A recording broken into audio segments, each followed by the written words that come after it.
उत्तराखंड में प्रथम चरण में 5 लोकसभा सीटों पर चुनाव संपन्न हो गया।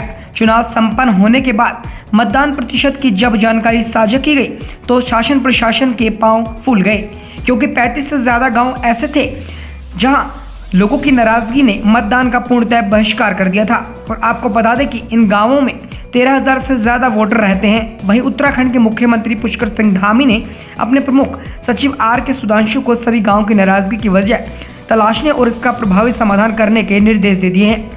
वहीं जब कांग्रेस के प्रवक्ता शिषपाल सिंह बिष्ट से इस बगावत की बात की गई तो उन्होंने कहा कि सरकार यदि समय रहते सचेत हो जाती तो 35 से अधिक गांव के लोग जिन्होंने मतदान का बहिष्कार किया वह अपने मताधिकार का उपयोग कर सकते थे, लेकिन ऐसा नहीं हुआ। आगे उन्होंने कहा कि भाजपा सरकार की नीति हमेशा से ही यही रही है कि जब समय निकल जाता है तो भाजपा लकीर पीटने का काम करती है। आगे शिषपाल सिंह बिष्ट ने कहा कि 7 साल से प्रदेश में आपकी सरकार रही है, ना तो आप जनता की सुध लेते हैं और ना ही आपकी सरकार ने प्रदेश में विकास में कोई कार्य किया है। यही बहिष्कार आपके कुशासन का प्रतीक है। मुख्यमंत्री पुष्कर सिंह धामी का बयान आज अखबारों में छपा है कि उन्होंने उन 35 गांवों की फाइल तलब की है जिन्होंने जो है लोकतंत्र के महापर्व में अपनी हिस्सेदारी सुनिश्चित नहीं की।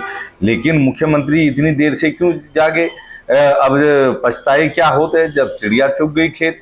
आप समय रहते अगर जाग जाते और आप इन 35 गांवों के लोगों की समस्याओं को सुन लेते, उनको बुला करके उसका समाधान निकालते तो निश्चित तौर पर वो लोकतंत्र के महापर्व में अपनी भागीदारी सुनिश्चित कराते और ये लोकतंत्र के लिए भी अच्छा रहता।